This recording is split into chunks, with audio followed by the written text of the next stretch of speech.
ఓం సాయిరామ్. శ్రీ సచ్చిదానంద సమర్థ సద్గురు సాయినాథ్ మహారాజ్‌కి జై. మన సాయి కుటుంబ సభ్యులందరికీ నమస్కారం అండి. ఎలా ఉన్నారు? ఏం చేస్తున్నారు? మీరందరూ కూడా సంతోషంగా, క్షేమంగా, ఆరోగ్యంగా ఉండాలని, సాయినాథుని యొక్క ఆశీస్సులు మనపై ఎప్పుడూ ఉండాలని మనస్ఫూర్తిగా ఆ సాయిని వేడుకుంటూ ఈరోజు వీడియోను మొదలుపెడుతున్నాను. ఇక ఈరోజు వీడియోలో బాబాగారి సందేశం ఏమిటి అంటే, బిడ్డ, ఈ సందేశాన్ని ఈరోజు తొందరపడి నెట్టి వేసుకోవద్దు.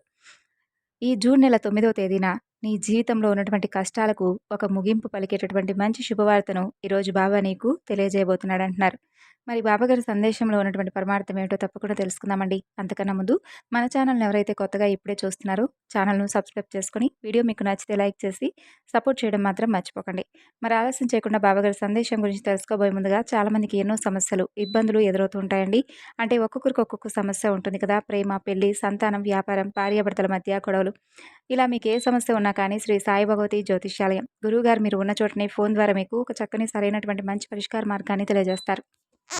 9043637512 సంప్రదించవలసినటువంటి ఫోన్ నెంబర్. ఇక ఇప్పుడు బాబాగారి సందేశం గురించి తెలుసుకుందాం. బిడ్డ, నీ జీవితం అద్భుతంగా, ప్రకాశంగా రేపటి రోజున నువ్వు ఏ విధంగా నీ జీవితంలో వచ్చేటటువంటి మార్పులను చూడబోతున్నావంటే, అసలు ఇప్పటి వరకు నువ్వు ఊహించినటువంటి జీవితాన్ని రేపటి రోజున నువ్వు చూడబోతున్నావు. నా మీద నమ్మకంతో ఈ కాలానికి నీవు కట్టుబడి ఎన్నో సమస్యలను అలాగే కష్టాలను భరించావు. అయితే నీవు అనవసరంగా బాధపడుతున్నావని చాలా రోజుల నుండి చెప్తూ ఉన్నప్పటికీ కూడా నా మాటను పెడచెవిన పెట్టావు కదా. చూడు, నీవు చాలా రోజుల నుండి అంటే ఎదురు చూసి ఇక నాకు ఇది జరగదు అనుకున్నటువంటి పనిని అంటే రేపటి రోజున నీకు జరగడం చూస్తావు. చాలా రోజుల నుండి నీకు ఆలస్యమైనటువంటి మాట వాస్తవమే. నీ జీవితం చాలా బాధాకరంగా, దుఃఖభరితంగా ఉన్నటువంటి మాట కూడా వాస్తవమే. కొద్దిగా ఓపికతో ఉండు అని చెప్పి చాలాసార్లు చెప్పాను కదా. ఇప్పుడు నీ ఓపికతో అలాగే శ్రద్ధతో, సబూరితో ఎదురు చూసినటువంటి ఎదురు చూపులన్నీ కూడా ఫలించాయి. చూడు, ఒక్కటే చెబుతున్నాను విను. నీ మనసుకు నచ్చిన విధంగా చాలా పనులు చేసుకొని వెళ్ళావు. అలాగే నీకు కష్టకాలంలో కూడా చాలా ఓపికతో ఉన్నావు కాబట్టి ఈరోజు నా ప్రియమైనటువంటి ఓ బిడ్డ, నీకు రేపటి రోజున దీర్ఘకాలికమైనటువంటి కష్టాలన్నిటికీ కూడా మంచి ముగింపునైతే ఇవ్వబోతున్నా. ఇప్పటి వరకు నువ్వు పడినటువంటి అవమానాలకు అలాగే చేసినటువంటి త్యాగాలకు గొప్ప ఫలితమైతే నీవు అనుభవించబోతున్నావు. అతి త్వరలోనే నీకు ఇంకా మంచి కాలం ముందు ముందు రోజుల్లో వస్తుంది. ఇప్పటి వరకు నువ్వు నీ జీవితాన్ని కష్టాలతో, కన్నీటితో గడిపావు కదా. ఇక చాలు. రేపటి రోజున నువ్వు అందరికీ కూడా ఆనందంతో నీ కన్నీరు రాబోతున్నాయని తెలుసుకో. అవును, నీ ఓపిక, నీ నమ్మకమే నిన్ను ఈరోజు గెలిపించాయి. మంచి దారిలో నిన్ను నడిపించాయి. నా పూర్తి ఆశీర్వాదం ఎప్పుడూ కూడా నీకు ఉంది కాబట్టే నిన్ను ఎవరూ కూడా మోసం చేయలేకపోయారు. అలాగే ఎవరూ కూడా నిన్ను అవమానించలేకపోయారు. అయినప్పటికీ కొంతమంది కన్నీళ్ళు, అలాగే ఏడుపులు, పెడబొబ్బులు ఇవన్నీ కూడా నీ జీవితంపై చాలా వరకు నష్టాన్ని కొని తెచ్చాయి. తప్పులేదు. కొంతమంది నువ్వు ఎదుగుతుంటే చూసి ఓర్చుకోలేని వారందరూ కూడా ఈర్ష్యాద్వేషాలతో రగిలిపోతూ ఉన్నారు.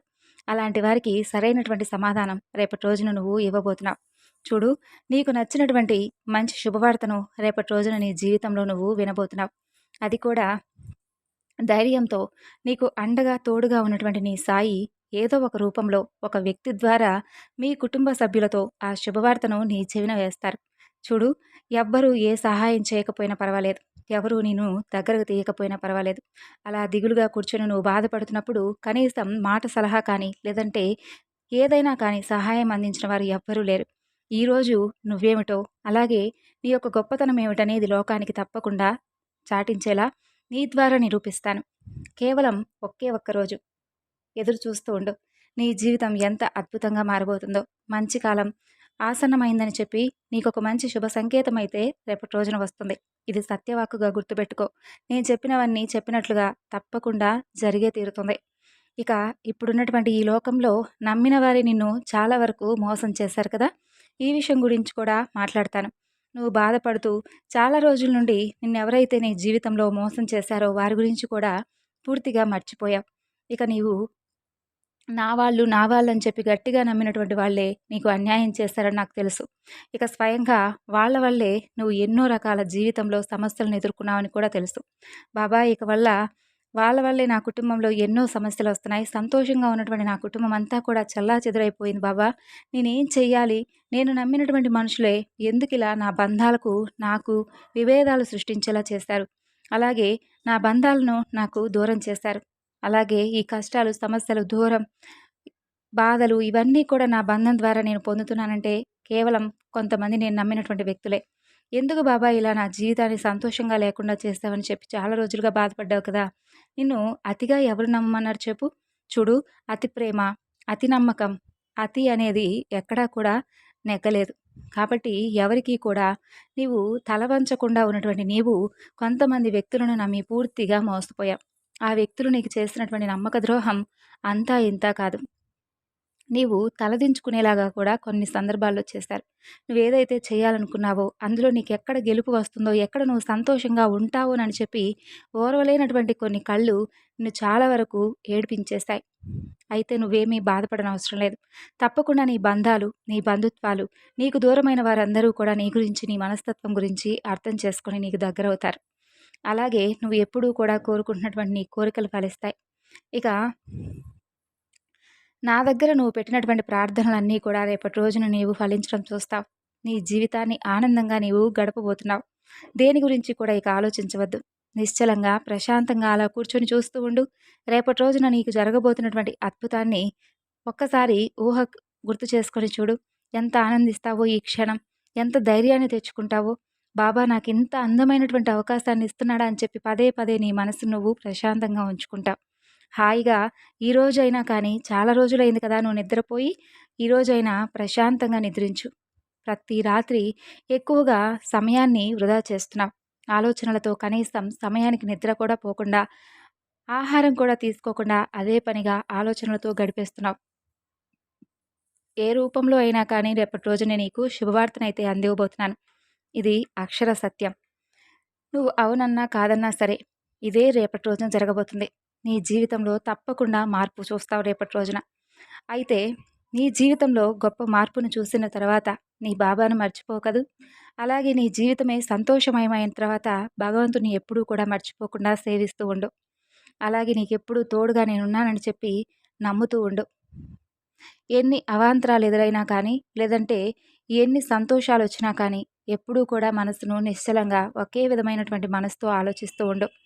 ఇక ఏదొచ్చినా కానీ, అంటే దిగులు కానీ, బాధ కానీ, ఇంకా ఎవరైనా నీకు తోడు లేరని ఎప్పుడైతే నీకు అనిపిస్తుందో, వెంటనే బాబా అని చెప్పి ఒక్కటే ఒక పిలుపు పిలువు చాలు.